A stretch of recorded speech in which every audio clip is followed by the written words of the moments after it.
posisi tetangga itu sangat penting. Bahkan dalam Al-Quran sendiri yang menegaskan pentingnya kita menjaga hubungan baik dengan tetangga. Surat An-Nisa ayat 36. Orang itu di dunia dan di akhirat ditentukan oleh tetangganya.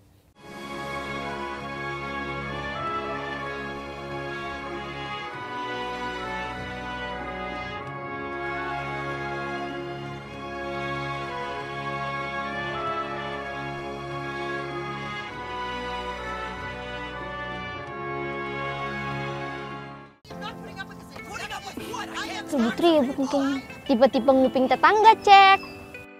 Yang pertama, pura-pura baca koran di teras rumah.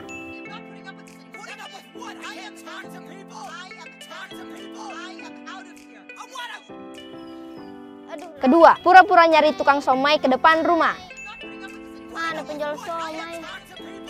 Somai, somai.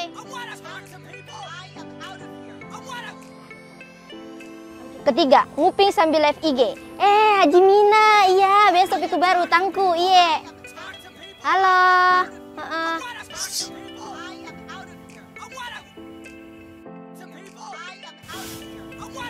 Keempat, nyapu halaman sambil nguping keributan tetangga.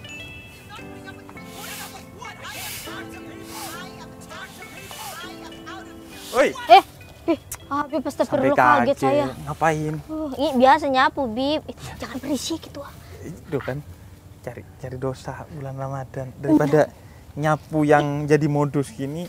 Mending nih. Ini bukan modus, Bib. Ini justru cari pahala kan. Nyapu gitu. bersihin. Nyapu bersihin. Ya, Cuma bersihin kan memang halaman tapi ngotorin hati.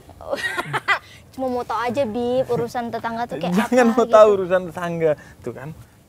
Imam Ghazali itu ngasih adab-adab bertetangga, diantaranya jangan mau tahu dengan tujuan buruk urusan tetangga. Ayo ngobrol. Kan siapa tahu kita ini ya udah, Bib, saya mau tahu deh cara adab bertetangga bagaimana Ya sih. makanya kan masih siapa tahu. Gak ada orang yang tahu ya. Nah, nih bulan Ramadan gini enaknya kita ngabuburit tuh gak usah jauh-jauh sebenarnya. Sama Udah. tetangga aja. Betul, Bib. Dia di Asalkan- dekat rumah aja kan. Iya, asalkan tetangganya asik sih. Kalau tetangganya julid gak Iya enak sih. dia bikin batal puasa. Ketemu tetangga julid tuh bikin batal puasa. Iya, karena kadang kita kan suka kelepasan untuk bikin Iya, marah-marah kan, terus gedek sama dia. Itu kan mengurangi pahala puasa. Udah kepalang marah, ya udah marah-marah aja sekalian, langsung aja nyebur gitu. Nah, sekarang tetangganya sama Musdalifah. Musdalifah, di Islam tuh kita tuh dituntun untuk kalau beli rumah prinsipnya jar qoblad dar. Apa itu, Bib? Lihatlah tetangganya dulu sebelum melihat rumahnya. Oh, Jadi- gitu. Iya, kalau lingkungannya tetangganya gak enak maka jangan beli rumah itu. Tapi gimana cara kita tahunya, Bib? Kan kita nggak tinggal di situ. Nah, makanya itu survei itu. Kalau kita survei itu kan biasanya surveinya tuh ke rumahnya doang ya. Yang Biasanya ke survei- rumah kita doang. Iya. Nah, kalau mau ngontrak rumah, apalagi beli ya, itu pasti survei juga ke tetangganya. Entah itu ngelihat kondisi lingkungannya, terus bahkan main ke tetangganya. Oh iya, betul-betul. Iya, Iva baru tahu tuh, Bib. Oh ya, Bib. Kan Iva juga alhamdulillah udah beli rumah kan di daerah Bogor sana lah. Alhamdulillah. Alhamdulillah udah beli rumah. Nah, Di riset dulu nggak tetangganya siapa? itu aku nggak riset tetangganya karena itu kan rumah inden jatuhnya, Bib. Maksudnya rumah inden gimana? Jadi belum jadi rumahnya. Oh, nggak tahu tetangganya. Jadi nggak tahu Iya, tetangganya. Jadi nunggu berapa bulan, berapa tahun gitu baru rumah jadi, baru kita tahu tetangga kita gitu loh, Bib. Nah, saya adalah beberapa, alhamdulillah sih tetanggaku baik-baik gitu, Bib. Walaupun ada 1-2 orang lah yang julid gitu. Nah, biasanya kan kalau misalnya dalam komplek gitu, Bib ya. Iya. Saya tuh alhamdulillah tinggal di komplek, Bib. Alhamdulillah. Bib ya. Satu perumahan gitu, Bib. Biasa kan ada grup WhatsApp-nya Iya. yang ngumpul di Iya, mana, iya. terus pengajian di mana gitu. Jadi kalau misalnya saya nggak ikut ke perkumpulan-perkumpulan itu tuh, biasanya ada 1-2 orang yang gosipin, Bib. Oke. Nah itu gimana kita tanggapinnya? Kan kita sibuk ya.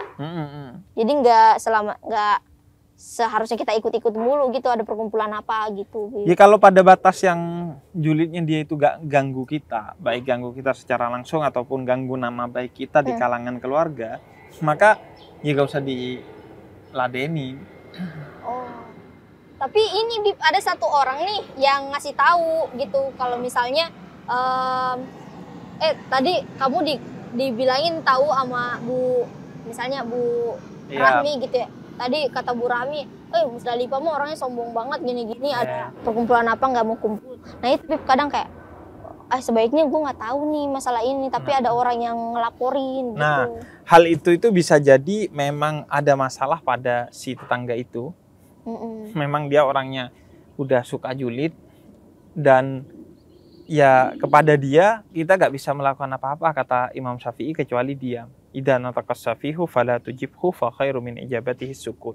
Kalau orang yang julid, nggak punya ilmu, seenaknya ngomong, itu tidak ada hal yang paling tepat kepada dia kecuali kamu diam aja, diamin aja. Oke, jadi aja ya. kalau memang tetangganya itu memang punya masalah gitu, orangnya emang udah julid, nauzubillah min dzalik gitu, jadi yaudah didimin aja, karena ukurannya itu adalah orang yang bisa kamu patahkan argumennya tapi tidak bisa kamu patahkan egonya, maka kepada dia diamlah. Jadi misalnya kita bisa tuh jelasin kepada dia bahwa kita tidak seperti yang dia tuduh, tapi tetap dia akan ngotot tetap ego, ya udah, ya udah kita diam aja. Memang dia begitu. Orangnya bebel.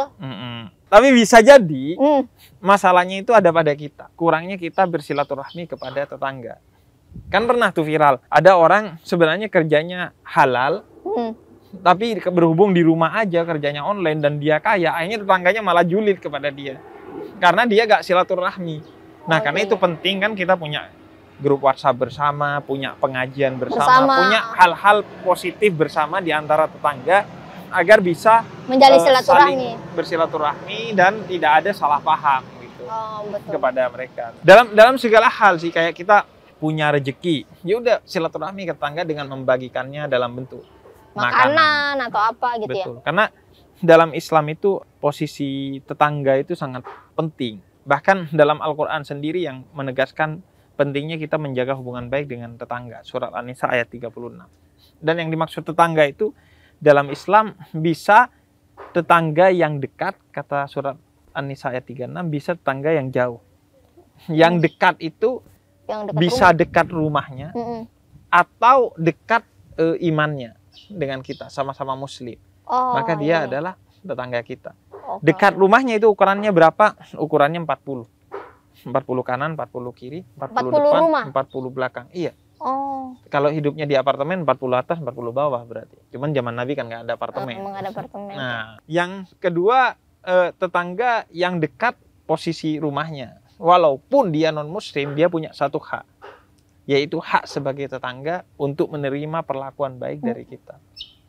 Jangan... Jadi tetangganya itu bisa jauh tapi muslim, atau dekat walaupun non muslim. Apalagi kalau dia dekat dan dia muslim, maka dia punya dua hak. Hak sebagai tetangga, dan yang kedua hak sebagai sesama muslim untuk mendapatkan perlakuan yang baik dari kita. Karena itu sampai-sampai kata Nabi, mayyu'mil billah wal yaumil akhir falyuhsin ila jarihi. Siapa yang beriman kepada Allah dan hari akhir, maka dia akan selalu berbuat baik kepada tetangganya. Sehingga saking pentingnya posisi tetangga dalam hadis Nabi riwayat Imam Abu Hurairah tuh, orang itu di dunia dan di akhirat ditentukan oleh tetangganya. Sepenting itu ya, penting banget ya. Jadi kata Nabi, kalau kamu pengen tahu kamu ini orang baik apa enggak, nanya ke tetanggamu. Asal dia jawabnya jujur ya. Iya. Nggak julid, nggak julid. Tapi kemarin saya udah kasih roti kok ke tetangga saya, kayaknya saya dinilai baik. Karena tetangga itu yang paling berhak menilai kamu.